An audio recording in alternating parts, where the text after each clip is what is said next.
Vocês estão me vendo? Oi, Maria Angélica. Vocês estão me vendo, então, né? Sim, Ok. Boa noite a vocês. Bem-vindas.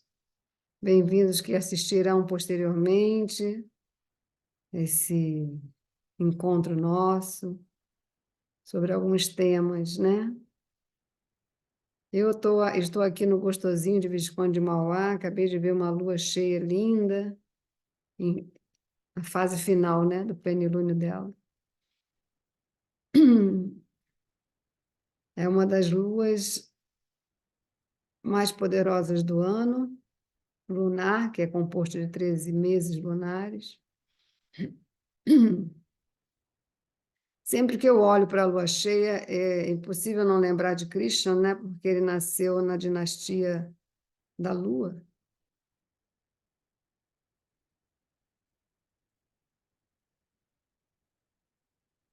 Chaitanya Mahaprabhu nasceu na lua cheia.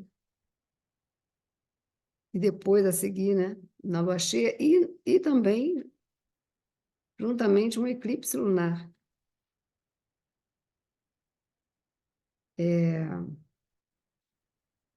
Então, a lua cheia ela tem sempre um grande significado.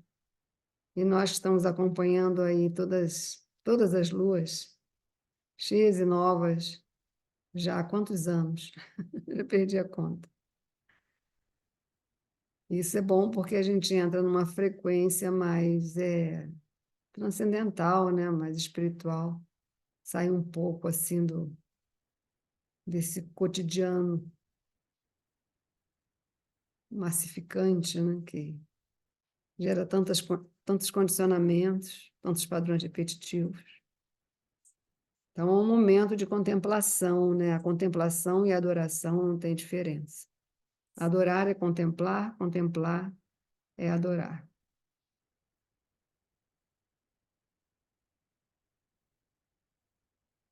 A palavra contemplar significa estar no templo. Então, se a gente consegue olhar a abóbada celeste como um teto, né, de um templo, todo decorado de estrelas. Ah, do mesmo modo, a palavra considerar significa estar com as estrelas. Então, a importância, né, de conhecer o que as estrelas falam, o que as estrelas dizem. Isso de parar e ouvir estrelas, como já dizia quem? Tem um poeta que diz isso. Ouvir estrelas. Quem, Maria Angélica? Não estou ouvindo. Tem que ligar seu som para ouvir. Não está conseguindo? Tá. Escreve ali então para gente. Quem é o poeta? Você sabe? Então, ouvir estrelas. Isso faz parte da cultura védica, do conhecimento védico, da tradição védica milenar, né? Todos os sábios, rishis, que, quando a gente estuda o Bhagavad Purana, que também é chamado Srimad Bhagavatam, quando a gente estuda esse tratado, logo no início se conta a história da reunião dos sábios em Naimisharanya, que é uma floresta, que eles foram recontar, né, o Srimad Bhagavatam, que já havia sido recontado por Shukadeva Goswami para um rei descendente de Arjuna. Ele, então, recontou porque ele já havia ouvido do seu próprio pai, que havia sabido. Então, esses sábios dessa tradição milenar, eles ouviam estrelas. Eles reconheciam e sabiam todo o significado, tudo que as estrelas contam.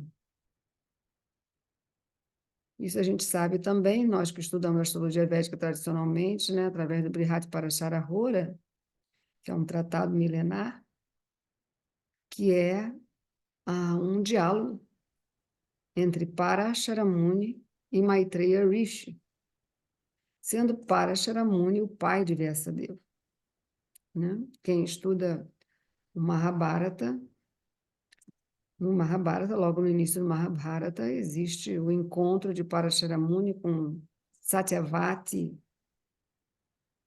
que então se torna, através da união com Parasharamuni, se torna mãe de Vyasadeva, sendo Vyasadeva o compilador dos Vedas.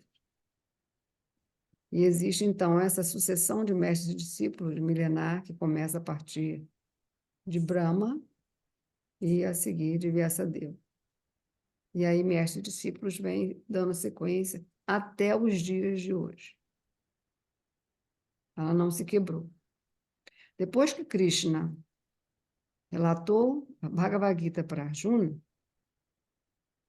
ele próprio fala para Arjuna, essa tradição foi quebrada. Eu estou agora retomando ela através de você. Então, depois de Krishna ter falado Bhagavad Gita, essa tradição, chama-se Sampradaya, essa sucessão de mestres e discípulos, ela nunca mais quebrou. Ela foi reforçada, né, fortalecida com a chegada de Sri Chaitanya Mahaprabhu há 500 anos atrás, que é o Avatar Dourado, que nós celebramos alguns meses atrás, né? Então, nós estamos tendo uma sequência de hoje para amanhã e depois de amanhã, de momentos, vamos dizer assim, gloriosos, espiritualmente gloriosos, tá? Eu vou aqui compartilhar com vocês. Oi, Simone, bem-vinda. Arati Nandip, bem-vinda. Carla, Cristine, bem-vinda. Cristine Chaitanya Priya. Fabiana, bem-vinda. Fernanda. Eu vou aqui compartilhar, então, o mapa atual, né? Que corresponde a Narasimha Chaturdasi. Vocês que sabem, que estudam astrologia, sabem que Chaturdasi significa o 14º dia da Lua, assim como tem o Ekadashi, que é o 11º dia da fase da quinzena lunar. Depois do Ekadashi vem o Dwadasi, que é o 12º, depois vem o Trayodasi, que é o 13º, e a seguir vem o Chaturdasi, que é o 14º dia da quinzena lunar, seja ela crescente ou minguante. Nós estamos na crescente, né, indo para já praticamente a lua cheia. Então, o Chaturdasi é exatamente a noite lunar prévia ao Purnima, que é a lua cheia, né? Chaturdasi. Então, a lua cheia, ela vai ter o seu apogeu no dia 23, 10h30 da manhã, mais ou menos. Mas antes disso, ela já está em vigor, tá? Já umas boas horas antes, ela já está em vigor. Então, nós estamos, na verdade, hoje, até amanhã, mais ou menos. Deixa eu ver se eu cheguei a anotar isso aqui. Não o de Narasimha, não. Mas até amanhã, mais ou menos umas 10 e pouco da manhã, de amanhã, nós estamos vivendo esse Chaturdasi de lua cheia, que é quando acontece no mês de Vaishakha, que é o mês onde a lua cheia acontece no Nakshatra Vishakha. Só que o auge da lua cheia, dessa vez, vai ser no Nakshatra Anuradha. Por isso, coloquei antes da gente começar aqui na gravação, o mantra de Anuradha, que o auge da lua cheia será no Nakshatra Anuradha, um nakshatra que corresponde inclusive, a Srimati Radharani, né? Quando Radha surgiu, nasceu, né? Quando ela apareceu, filha de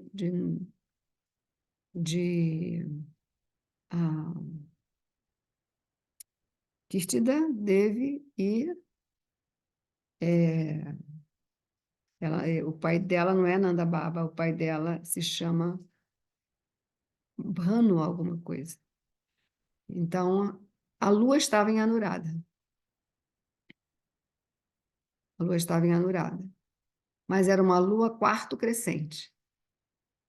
É diferente de agora, que é uma lua cheia, né? Junto ao Nakshatra Anuradha. Não vou falar um pouco sobre essas estrelas para vocês, mas, inicialmente, aqui estamos vendo a respeito do Narasimha Chaturdashi, que é o dia antes do auge da lua cheia, dentro do mês de Vaishaka, que é o mês, na organização do Panchanga, que é o calendário védico, os meses recebem nomes dos nakshatras, das mansões lunares.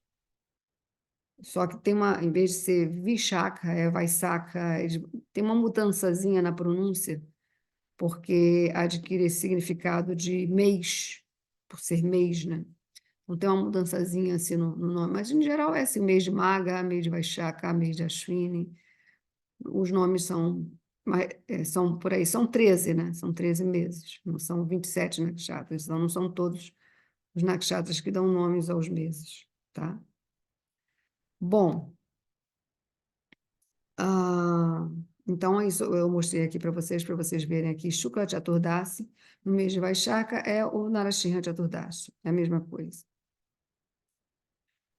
Então, o que é Narasimha Chaturdasi? É o dia que Sri Narasimha Deva, que é um avatar, é um dos 10 avatares de Vishnu mais importantes. Vishnu tem muitos outros avatares, né? Mas existem aqueles que são mais conhecidos, mais famosos, e um deles é Narasimha. Narasimha é muito, muito famoso, como um dos avatares de Vishnu, que aparece numa forma diferente, de uma forma...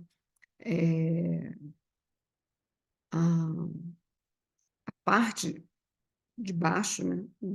A cintura para baixo, é uma forma humana, com pernas, tronco e pernas. E a parte de cima é a face de um leão e as garras de um leão.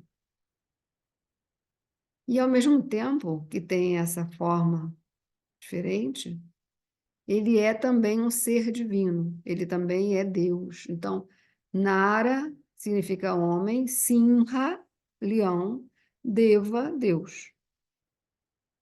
Então, é um Deus, homem-leão.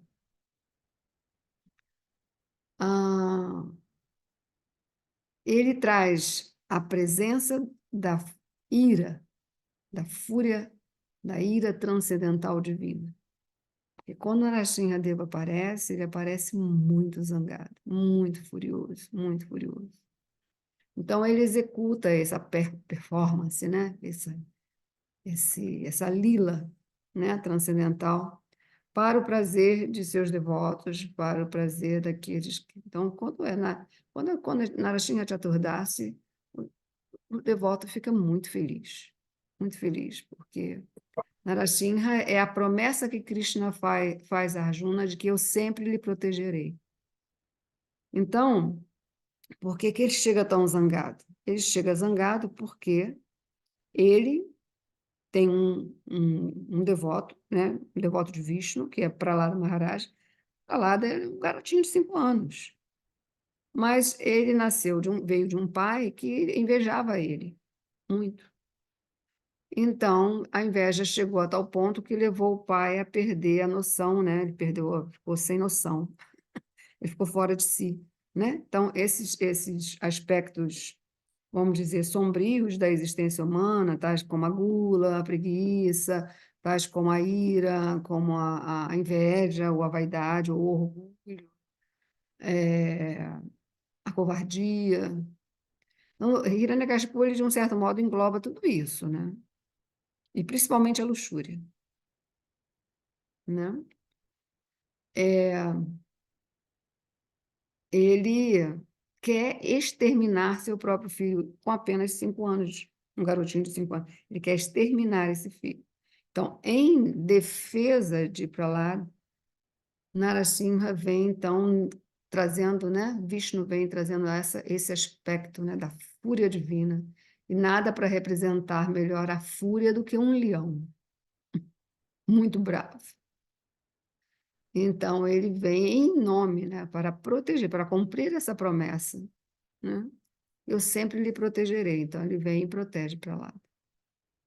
Então, essa alegria que os devotos têm anualmente em Narasimha Chaturdasi provém do fato de que essa promessa ela é sempre glorificada, né? Ela é sempre relembrada, né? Sempre vem nos relembrar dessa promessa de que meu devoto sempre será protegido.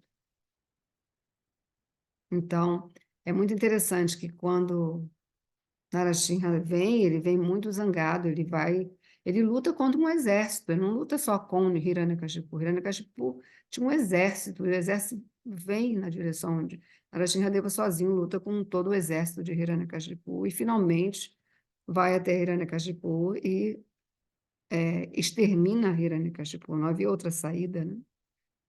Porque ele poderia, por exemplo, ter visto Narasimhadeva e se arrepender, né? Mas não tinha, ele quis lutar contra esse aspecto divino. E aí ele perdeu, né? Ele perdeu, mas ele perdeu de uma maneira muito abençoada, que foi sentado no colo de Narasimhadeva. É uma benção melhor, né? Que essa, de morrer exatamente no colo de Deus, assim, é a coisa melhor do mundo, né? Então, para ele, essa morte foi uma morte abençoada. Mas depois mesmo dessa batalha, depois de ter terminado com Hiranyakashipu, Nrsimhadeva ainda estava muito bravo, assim, muito, ainda assim, né, assim. Então, assim, e todos muito amedrontados, porque quando há uma aparição de um avatar, todos os habitantes das estrelas, dos planetas celestiais, todos os sábios, todos os deuses que a gente fica falando, né? Indra, Varuna, a turma toda, Shiva, eles vêm, né? Eles vêm, eles não vão perder uma festa dessa, né? Então, eles vêm para presenciar com os seus próprios olhos esse momento transcendental. E aí, como o Nrsimhadeva estava muito zangado, ninguém queria chegar perto. Então, a única pessoa que conseguiu chegar perto foi o pequenininho Pralada, de 5 anos, se aproximou. Cada vez que Pralada dava um passinho mais na direção de Narasimha, mais Narasimha ia se acalmando, até que ele ficou calminho. Então, as escrituras dizem tão calmo como um gatinho, né? Manso como um gatinho. E a Narasimha, então, ele abençoa Pralada com a sua pata, né? E pede desculpas a Pralada. Poucas pessoas sabem disso, que Narasimha pede desculpa a Pralada Maharaj. Ele fala para ele: meu filho, me desculpe pelo meu atraso. Porque Pralada passou por muitas situações na mão desse pai, né? O pai tentou matar ele de várias formas, deixando ele diante de uma manada de elefante, lançando sobre um precipício, largando ele em terras nevadas, só tem gelo, frio, numa floresta incendiada, né? Então, Pralada passou por tão pequeno e passando por tantas calamidades seguidas. E como ele sempre se safava de uma maneira extraordinária e sem explicação para o entendimento do pai, né? Cujo nome é interessante, né? O nome do pai de Pralada é Hiranyakashipu. A palavra Hiranya é traduzida no Bhagavad Purana como ouro, o ouro que reluz e que é atrativo para os olhos, né? Dos cobiçosos. E Kashipu significa um leito confortável, né? Está ligado a essa questão mais assim do bem bom, da mordomia. Então, o nome já traduz a natureza do próprio indivíduo, né? Só que existe um fator anterior a isso, né? Hiranyakashipu, assim como o irmão dele, Hiranyaksha, que é o Asura, que é o outro avatar de Vishnu na forma do javali, chamado Varaha Deva, Os dois irmãos são, na verdade, anteriormente, na encarnação anterior, eles eram, tipo, guardiões da entrada do universo de Vishnu, que se chama Vaikuntha. O nome Vaikuntha significa que é um local onde não há ansiedade. A ansiedade não existe. É o significado literal da palavra Vaikuntha. Lá não existe ansiedade. Eles eram os porteiros, mas aí devido a um problema que eles tiveram, né? Então, todos esses, com quatro sábios, eles tiveram os problemas com quatro sábios, e aí acabou que eles precisaram, então, reencarnar como asuras em algumas, não somente nessas duas encarnações, cada um, né? Mas em outras encarnações posteriores também.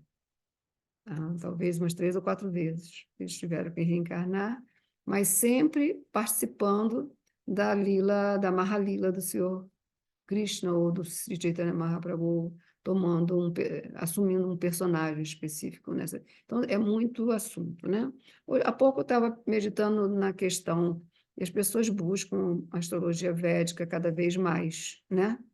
Eu já não dou mais conta, já são quase 40 anos dando consulta de astrologia védica, graças aos sábios e às bênçãos dos seres transcendentais, existem hoje alunas e alunos que já estão dando consulta, né? Porque as pessoas precisam. Então, algumas pessoas dizem que autoconhecimento é tudo. A astrologia védica, ela nos traz o autoconhecimento, mas a Bhagavad Gita também. Então, o astrólogo védico que desconhece Bhagavad Gita, nós devemos suspeitar. O astrólogo védico ele precisa conhecer profundamente esse tratado chamado Bhagavad Gita, porque este é o tratado do autoconhecimento. Então, a astrologia védica para o autoconhecimento, o astrólogo precisa conhecer a Bhagavad Gita para poder fazer um trabalho de astrologia védica baseado em real autoconhecimento, que ele próprio também deve buscar. E outra coisa, pessoal, autoconhecimento não é tudo. Autoconhecimento é o começo de tudo. Depois vem muita coisa. Depois da busca do autoconhecimento, você descobrir sua natureza verdadeira, aí é que a história começa. Aí é que tudo começa.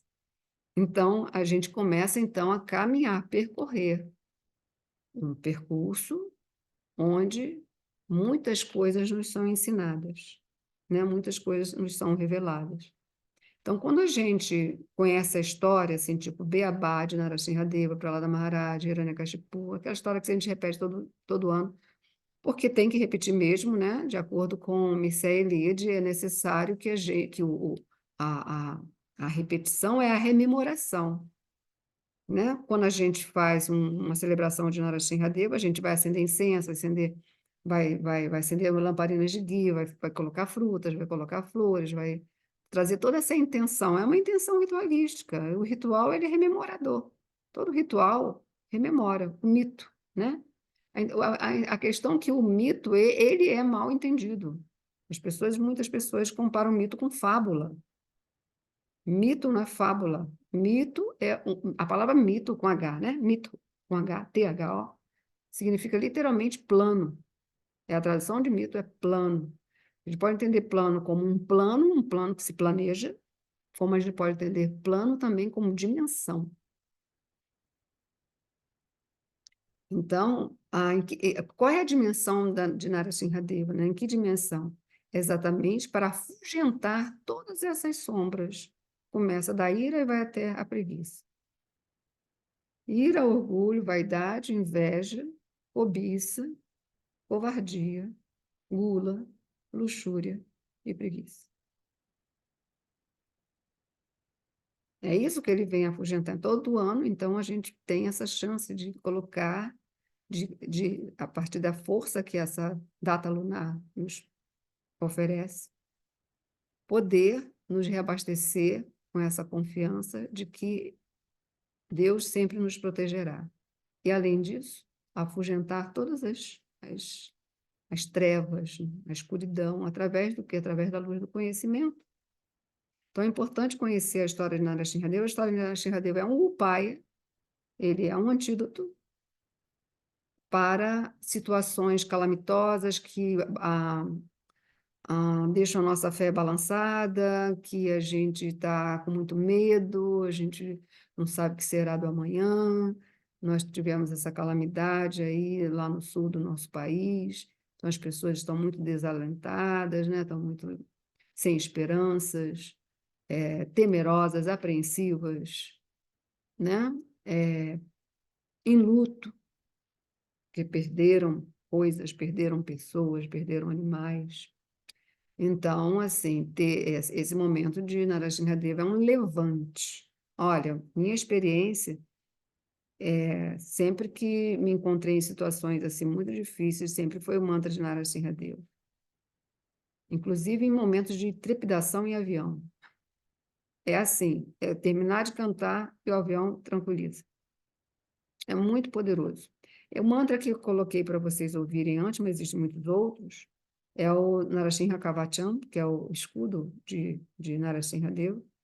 É um mantra que se pede que Narasimha nos proteja de todos os lados, de todas as direções, que nos proteja de toda parte do nosso... É como um escudo mesmo, é um mantra escudo, que nos escuda e que nos protege.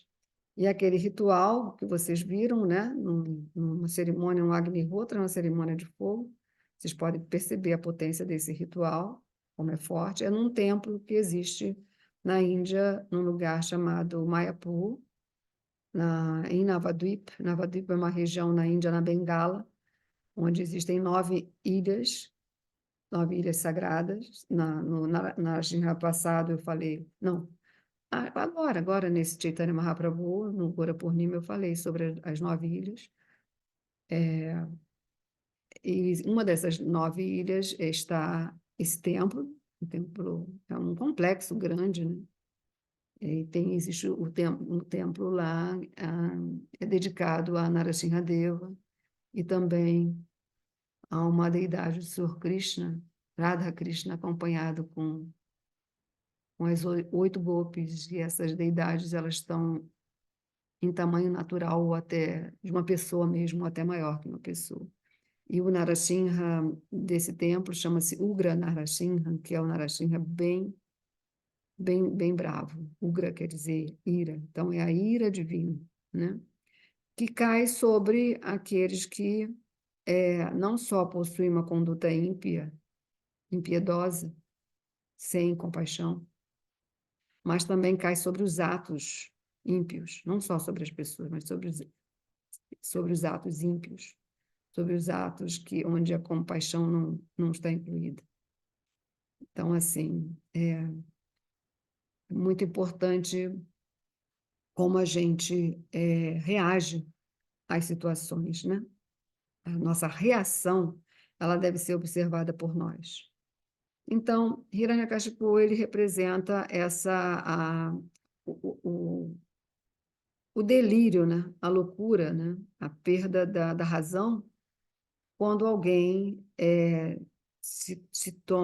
o poder toma a cabeça de alguém, né? O poder toma a cabeça. Então, ela perde a razão, ela perde a noção, e ela é capaz de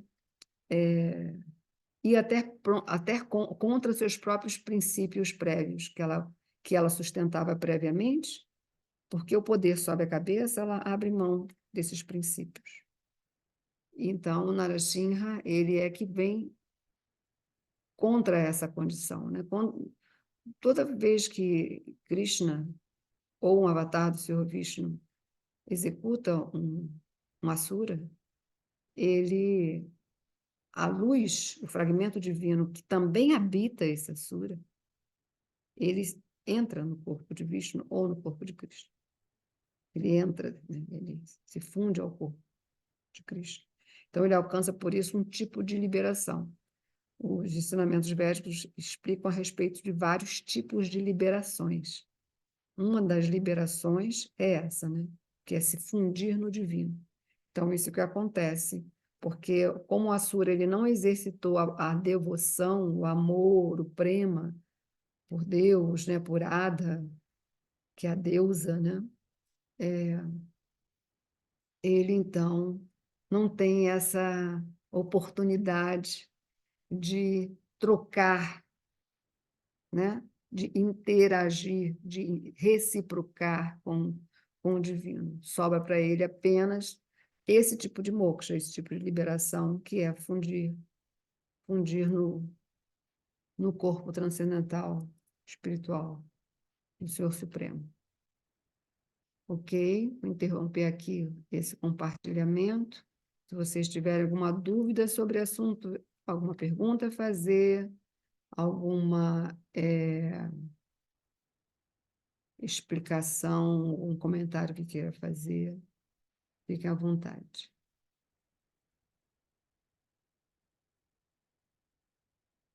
Tá tudo bem?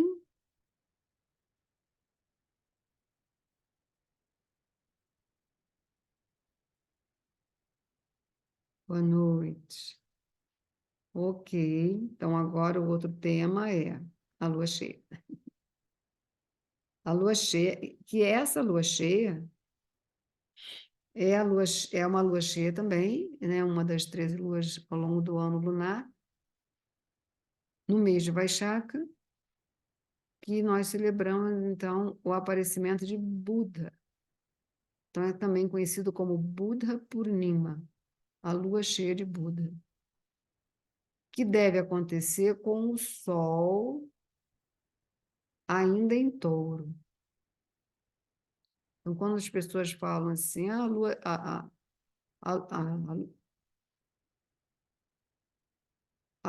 lua cheia, a lua de Buda, né? Como é que fala? Lua cheia de Buda? Não, a lua de Touro de Buda. Algumas pessoas falam assim, né? Mas aí é em Touro, mas com o Sol na constelação de Touro, né? O Sol ele passa pela constelação do Touro de 15 de maio a 15 de junho, tá?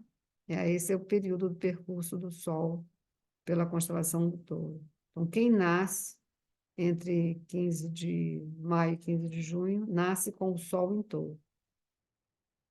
Então, essa lua cheia, quando o Sol está em Touro, o Sol está em Touro, a Lua precisa estar em Escorpião, que é o signo oposto para a Lua ser cheia. A Lua cheia é a Lua na oposição do Sol. Então, se o Sol está em Touro, para ser Lua cheia, a Lua precisa estar na exata oposição onde o Sol está. Se o Sol está em Touro, a oposição de Touro é Escorpião.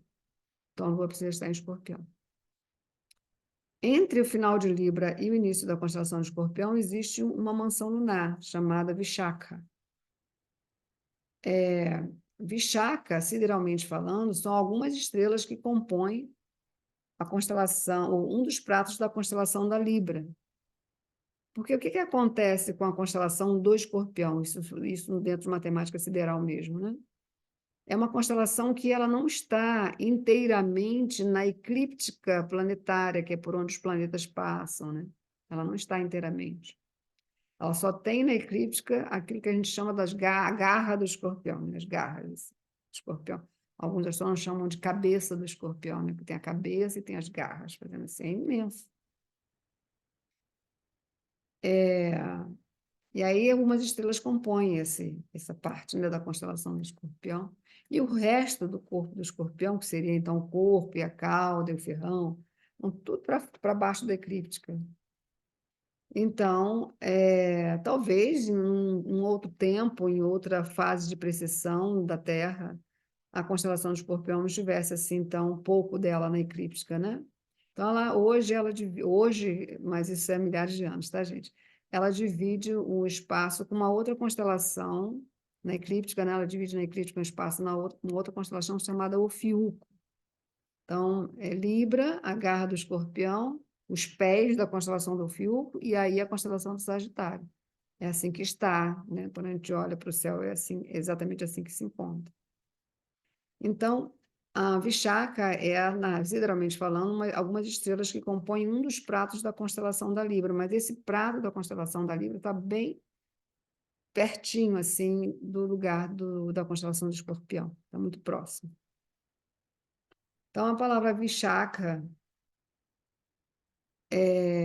significa duplamente amiga, né? Super amiga, é aquela amiga do peito, né? Amigona, Nakshatra, amigão. E também tem outros aspectos, outros significados, né? Pelos símbolos de Vishaka. Vishaka é representada por um lótus, que é símbolo da transcendência, por sua vez, né? Também é simbolizada por um guarda-sol, um guarda-chuva, né? Que é símbolo de proteção.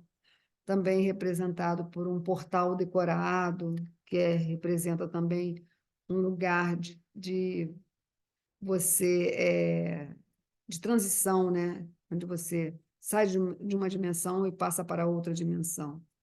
Esse é o outro símbolo de Vishaka, um portal decorado com flores, um portal atrativo, né? Decorado, atrativo, chamativo, por isso, né? Convidativo. Outros símbolos também são símbolos de guerra, tais como escudos, armaduras. Outro símbolo é o disco solar de Vishnu, também de Vishaka, né? Nishinradeva, às vezes, a figura dele é representada com 4 braços, igual Vishnu, e uma das mãos ele tem o disco solar, né? O próprio Narasimhadeva, inclusive. Então, Vishaka, o que acontece com Buda? Buda, ele não somente nasceu, a mãe de Buda deu à luz a ele sobre uma árvore, numa noite desta lua cheia, esta que nós temos agora. Então, ele nasceu sob essa lua cheia, por isso que se fala que é o Vesak. A palavra Vesak, W-E-S-A-K, é a mesma coisa que Vishaka, só que os tibetanos eles falam Vesak. E aí todo mundo escreve Vesak, Vesak, Vesak, mas poucos sabem que Vesak significa que Buda nasceu com a lua junto ao Nakshatra Vishaka, uma mansão lunar Vishaka. Mas ele não somente nasceu, ele também se iluminou debaixo de uma árvore. A árvore é o Bodhi Tree, né? que é aquela árvore, figueira da Bengala. Ele também se ilumina, né? Se ilumina sentado em lótus, sob esta árvore, também nesta mesma lua. E quando ele se despede desse mundo, de novo é debaixo da mesma árvore e também na mesma lua cheia. São 3 episódios. Então, o Vesak, ele é triplamente poderoso, né? Nascimento, iluminação e despedida de um avatar de Vishnu também, porque Buda nos Vedas é considerado um avatar de Vishnu. Buda veio trazer principalmente o ensinamento do Ahimsa. Ahimsa significa sem violência. Cessação, Himsa quer dizer violência. Cessação da violência, né? Porque a violência gera violência, que gera violência, gera violência, né? Foi violenta e se vinga, violenta, se vinga, violenta. A violência não termina, então ele veio cessar com a violência. A primeira coisa que ele traz é a interrupção da matança dos animais. A não violência começa com deixe os animais viverem. Né? Os animais eles têm sua função na natureza, eles têm seu papel na natureza. A natureza está toda em ordem, a gente pensa que a natureza está caótica, não está. Ela está toda em ordem, ela funciona, tem uma inteligência, onde todas as coisas funcionam. Então, todos os animais, até o mosquitinho, a borboleta, a mariposa, o que for, todos têm uma função dentro dessa ordem da natureza. Então, o primeiro ato de não violência é deixe os animais viverem. Depois disso deixe a natureza viver. E depois disso, seja solidário com a vida alheia, né? Deixe todos viverem também, deixe cada um cumprir o seu processo evolutivo do começo ao fim, né? Não devemos interferir. Por que não devemos interferir? Porque ao interferirmos, nós adquirimos reações kármicas. Então, Buda veio trazer esses ensinamentos, o ensinamento da compaixão, da não violência, da cessação dessa ira humana descabida, né? Ele veio trazer através de um processo pacificador, não de um processo passivo, mas de um processo pacificador. que começa pacificando os nossos próprios impulsos. Começa por aí, nossos impulsos, pacificando eles, né? E aí, com isso, com cada um pacificando seus próprios impulsos, pacificando suas próprias guerras internas, com cada um fazendo isso, se comprometendo com isso, aí sim as guerras podem cessar. Enquanto houver matança de animais, as guerras não cessam. Então, prestem atenção onde cada um de vocês podem estar, sem saber, contribuindo com guerra, né? Pode estar tendo uma vida tranquila, com tudo em cima, tudo direitinho, mas inconscientemente contribuindo com a guerra. Isso foi dito também por Mahatma Gandhi, né? A razão das guerras é a matança dos animais. Então, esse é o principal ensinamento de Buda. Deixa eu compartilhar aqui com vocês esse mapa. Aqui o mapa Buda Purnima, até para poder... Então, pensar assim, se vocês quiserem fazer alguma coisa ainda hoje ou amanhã cedo para Nishinradeva, uma oração, uma meditação nesse mantra, principalmente que eu coloquei, mas existem outros que eu vou colocar na descrição do vídeo. Aqui, então, está o horário do Buda Purnima, que começa às 5h43 da manhã, de amanhã, que é dia 22, e vai até às 12h04. Então, se quiserem também fazer alguma coisa amanhã. O ideal é fazer para Nishinradeva ainda hoje, se for possível, se não deixa para amanhã cedo, e a seguir para Buda, nesse horário, entre 5h43 e 12h04. Também para o Senhor Buda, vou colocar também mantras dele, esse agora que acabamos de ouvir, não, que vamos ouvir daqui a pouco, é um mantra que eu gosto muito. E existem outros também. E também vou deixar na descrição do vídeo o mantra de Anuradha, que o auge da lua cheia será junto ao Nakshatra Anuradha. Aqui vocês ainda veem a lua em Vishaka, tá vendo? A lua em Vishaka, neste pada de Vishaka, que é o segundo pada, é o melhor horário. Por quê? Porque este pada, o segundo pada de Vishaka é touro. Vocês podem ver aqui no Navamsa que a lua está em touro, né? Que é o lugar da exaltação da lua. E aqui vocês podem ver que o Sol está em touro, né? Então, junto com Vênus, inclusive, né? Nós estamos tendo essa conjunção Vênus, Júpiter e Sol em touro nesse momento. E Vênus é regente de touro, então a gente está colocando aí essa energia do touro, né? O touro, ele tem dois significados no conhecimento, tem muitos significados, né? Mas os mais conhecidos é o touro que é Nandi, que é o transporte do Senhor Shiva, né? Então, o touro, ele representa o nosso corpo deve ser tratado como um templo, então, touro significa isso, significa o nosso corpo forte, sadio, né? Então, como Nandi, o touro de Shiva, é o veículo de Shiva, ele que transporta Shiva, Shiva representa a consciência, né? Então, Shiva, ele é a manifestação plena da Kundalini. Então, é preciso que o corpo esteja muito bem para que essa manifestação aconteça, né? Então, esse é um dos significados do touro. Outro significado do touro é o touro que também é conhecido com o nome de Dharma, que é a ética, a conduta, a ação correta, o caminho da perfeição, a justiça, as leis, né? Então, o touro Dharma, ele representa o Dharma. O touro também é símbolo do Dharma. Assim como a terra, representada por Bhumi, é o nome, né? É uma vaca. O símbolo da terra é uma vaca chamada Bhumi. E o símbolo do Dharma é um touro. E aí existe uma história do início de Kali Yuga, né? Da era que nós estamos, há mais de 5.000 anos. Essa história ela é uma história fantástica, que está descrita no Bhagavad Purana, que é a personificação da Kali Yuga, que é um rei, uma figura um tanto obscura, mas vestido de rei, disfarçado de rei. E ele está maltratando um touro. E aí um rei, que é descendente de Arjuna, do rei Parikshit, que é um rei de verdade, né? Não um rei fake, é um governante de verdade, ele vem e intercepta esse rei nesse maltrato ao touro.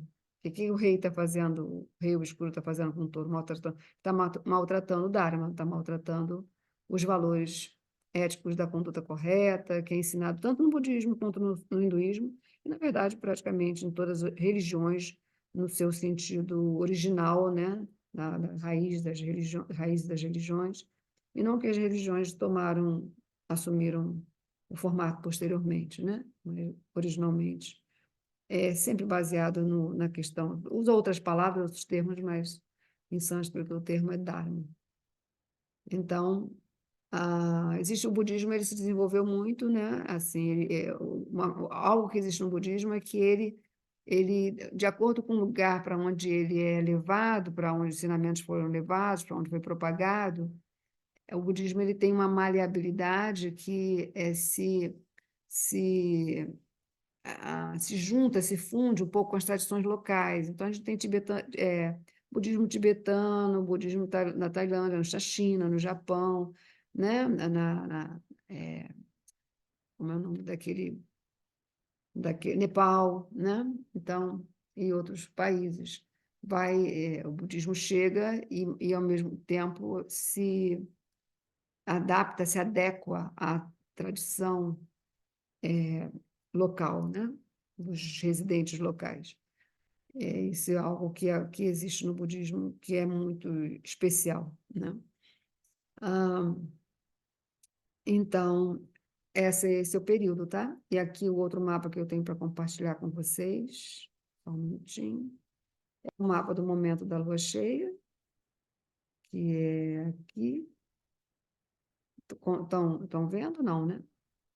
Um minutinho. Aqui. Pronto.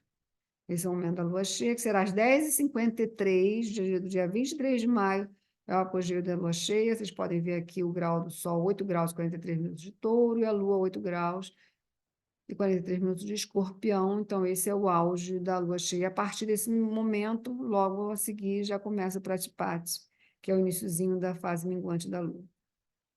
Tá? Então, aqui é o tempo máximo da lua cheia, vai ser nesse ponto aqui. Vocês ainda vão ver a lua cheia por mais 3 dias depois do dia 23, tá? A lua cheia vai estar visível, se o céu não estiver nublado, no dia 24, no dia 25, no dia 26, mas o auge dela é nesse momento aqui, tá bom? Às 10h53 do dia 23.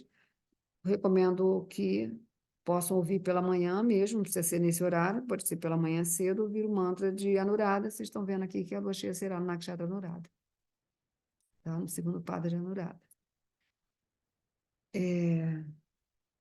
E Anuradha, tá? Então, Anuradha, o que significa a palavra Anuradha? Anuradha significa aquele que segue o caminho que os espiritualistas trilham, também conhecida como o caminho para o sucesso.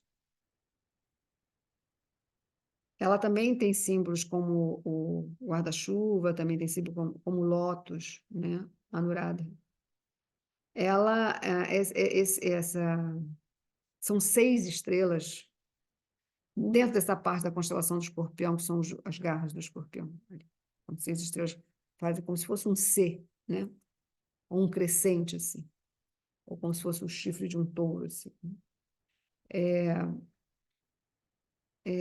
Anuradha é o nakshatra que prestigia principalmente Srimati Radharani.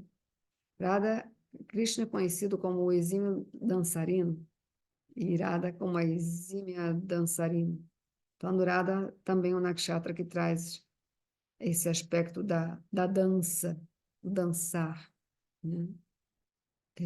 A importância de dançar, né? A importância de celebrar por meio da dança.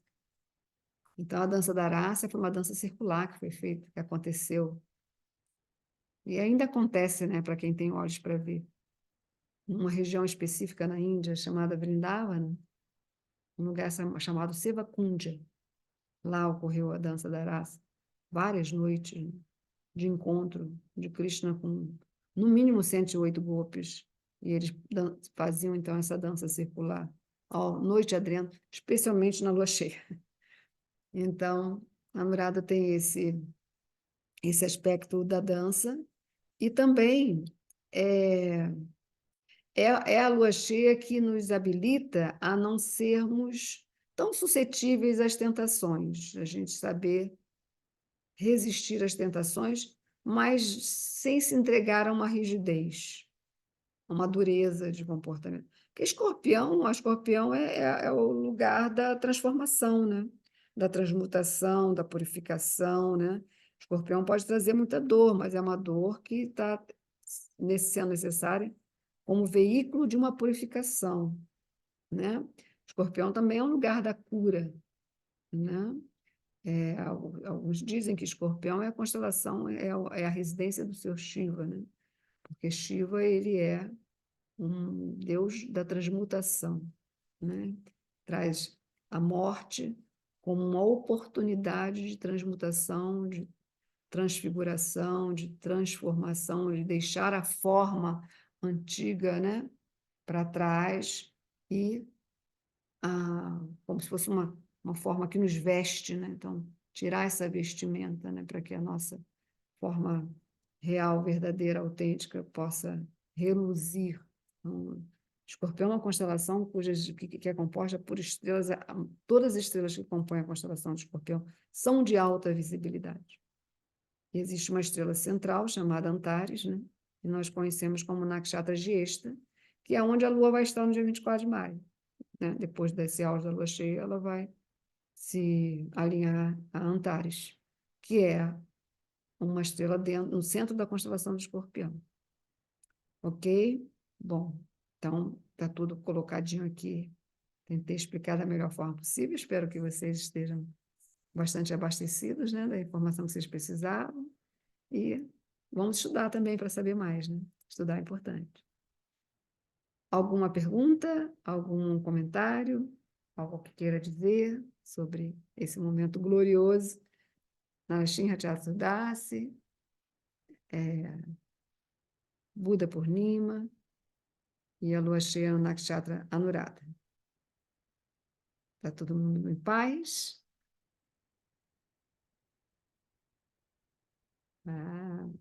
Jai Rama, Jai Krishna. Feliz aniversário, feliz em fazer aniversário amanhã nessas datas. Olha, tem alguém que vai fazer aniversário. A Júlia. Parabéns, Júlia. Que bom você fazendo aniversário em datas tão poderosas, espiritualmente poderosas como essa. Parabéns, viu, Júlia? Para a Paula é tudo novo, mas gostou da explicação. Grata, Paula, por sua presença. Simone também, querida, gratidão. Ok. Então, eu vou fechar a gravação, tá? Do nosso encontro agora, mas vocês podem permanecer para, então, meditar no mantra de Buda, tá? E esse link desse mantra eu vou deixar também, gratidão, Noeli, vou deixar também nas descrições do vídeo, tá? E logo, logo esse vídeo estará disponível para ser colocado em público. Agradeço a todos que compartilharem o vídeo. Peço para quem ainda não se inscreveu no canal, possa se inscrever, possa dar o like, aquelas coisas de sempre do YouTube, né? Ok, pessoal, muito obrigada pela presença. Namastê, Hariom. Um grande abraço. Tenha uma linda lua cheia para todos, que a gente possa, então, transmutar esse momento, né? Agora, a partir de agora, ir para uma outra, atravessar esse portal florido, decorado, né? Ir para uma outra dimensão, que é uma dimensão de reconstrução agora, né? Agora é a dimensão da reconstrução. Ok. Hariom Tat Sat. Haribol. Namastê. Jai. Viva, Mariana. Viva.